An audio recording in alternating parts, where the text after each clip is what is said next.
চল ভাইস্তে চল, এই লোকটা সাথে না আলাপ করে চলো ভাই, সব হবে। তাহলে ডাক্তার তো উঠিস না, 10টার সময় যাস গাড়ি দেওয়া হবে।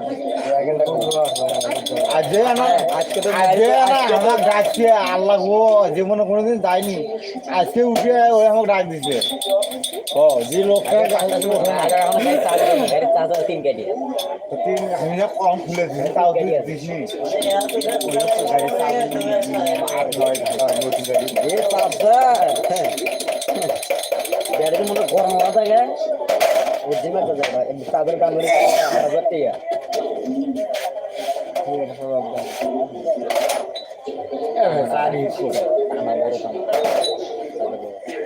দেবার খাও 70 মাসে, হ্যাঁ 70 মাসে আছে কেউ আমার তো চা খান একবার নেবেন ভাই যত তো জীব অপমান করিচ্ছে। কাকে ফেলাই দেন। টিভি খুলে দিলে হাত টাত পুড়ে ঢুকে, টিভি খুলে পায় না।